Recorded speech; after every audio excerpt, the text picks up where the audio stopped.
What if I told you you never had to make an estimated tax payment again? Would you like that? Yesterday, I talked about how one of my clients was late or forgot to make an estimated tax payment, and she was really worried about the penalties and the interest that was going to come with that. Well, today I'm going to talk to you about how you can avoid making these estimated tax payments, and you don't have to worry about them ever again. My name is Jennifer Drew. If this is the first time you are here, welcome. We are on day 27 of 90 for my 2026 Tax Talk series. And I am the founder and CEO of Hair CEO.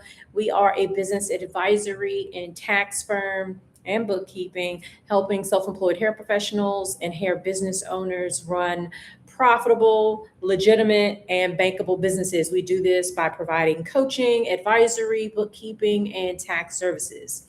So if you need help with any of those things, the link is in my description so that you can reach out. But today, like I said, we are going to be talking about how you can never make these estimated tax payments again because they can be a nuisance and you can forget you're running a business, you have a life, you have a family, things happen, right? So yesterday I talked about how one of my clients, she forgot to make the estimated tax payment and was afraid that she was going to have to owe a penalty. Well, I explained to her one of the hacks that we can implement is actually adding her estimated tax payments to her payroll since she is taxed as an S Corp. Now, this strategy only works if you are taxed as an S Corp.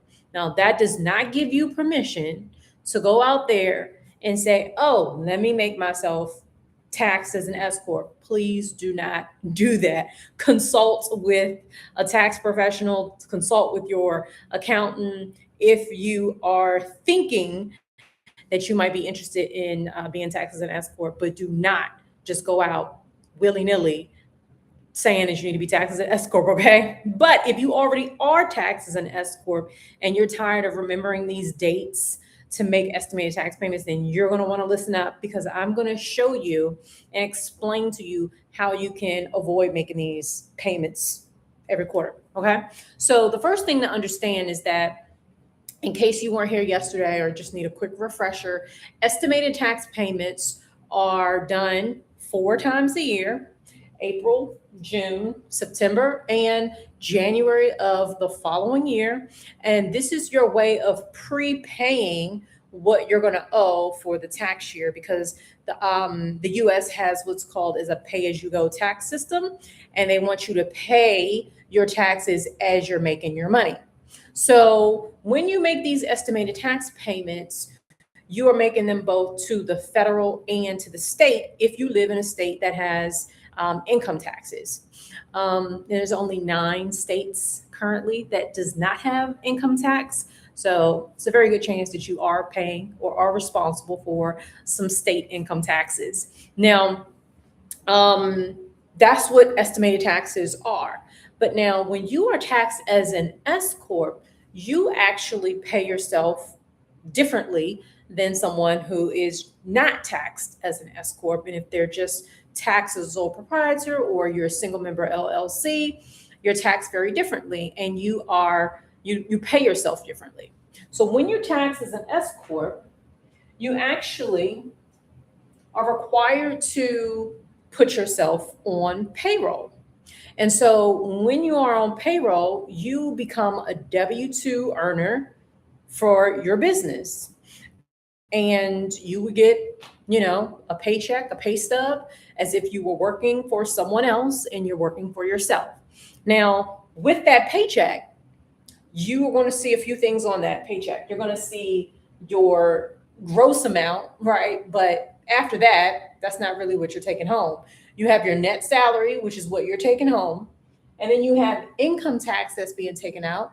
And remember, everyone's going to pay that federal tax after you meet certain criteria. If you live in a state that has if you live in a state that has income tax, you're going to pay state taxes.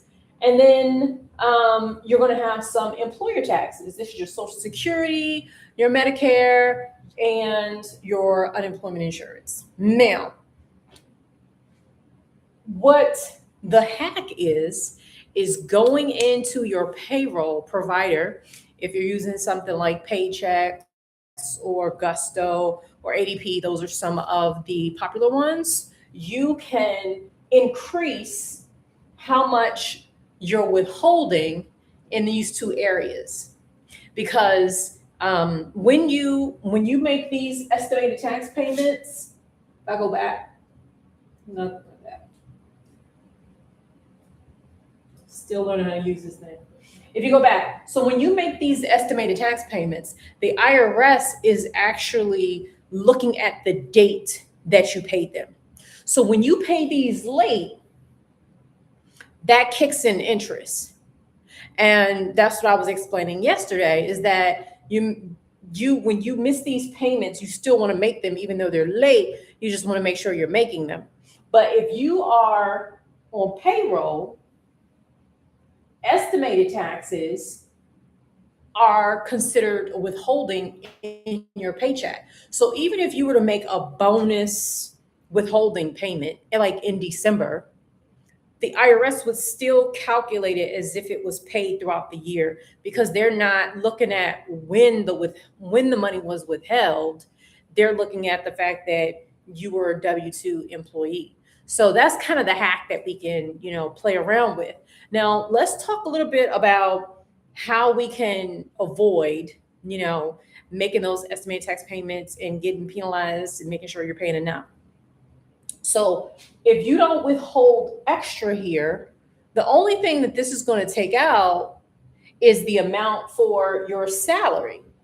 But remember, we have to account for the profit that your business is actually going to make. And that's the reason why S-Corps, even though they are on payroll, that they still have to make these estimated tax payments because they aren't paying the tax on their profit. They're only paying the tax on how much they're paying themselves as a worker in the business. So that's why we have to adjust it. So this is something that if you're running payroll, if you're an S-Corp and you're not supported by an accounting firm, I would just be careful with this strategy because I don't want you going and screwing up anything. But if you are working with an accounting firm or a payroll specialist, then I would say give them a call and let them know that you want to absorb your estimated taxes for your business profits into your payroll. And they'll probably ask you a few other questions, which I'm going to go over in a second, because they're going to want to know, well, how much do you want to withhold, right? Because you can go into ADP, you can go into Gusto all you want, but then it becomes a question of, okay, well, how much do I withhold? So there are really two ways that you can do this. There is with the IRS, you can pay up to, I think I'm going to get these percentages right or wrong, but 90% of what you owed the prior year, or 110% if you actually owe more, then you have to pay 110%, like all of what you paid last year plus 10% if you actually owe more. So to be on the safe side, you can always account for adding 10% extra. Again, these are strategies that you can use if you're not working with an accounting firm. But if you're working with an accounting firm, just ask them about this. But again, you don't want to do this on your own. But you would take 110%, and then you would calculate how many more payrolls you have and then implement it that way so that you don't have to worry about making estimated tax payments. So that's really the S-Corp hack, where you can avoid making estimated tax payments 4 times a year. Now, I'll tell you, you're probably like my client. When I explained this to her, it went totally over the top of her head, right? She was like, Jennifer, yeah, run that back. You got to explain that all over again. Let's get on a call. Let's talk this through. I want to make sure I'm understanding. And then at the end of the day, she was just like, you know what?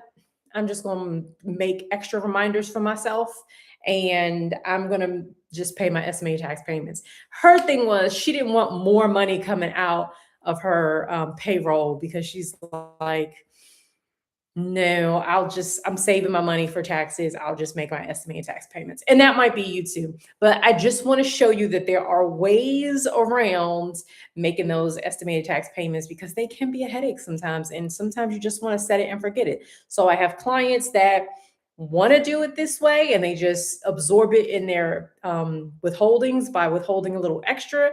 And then you have other clients that just prefer to go online and make the payment once a quarter because it's like, you know what? It's not that big of a deal.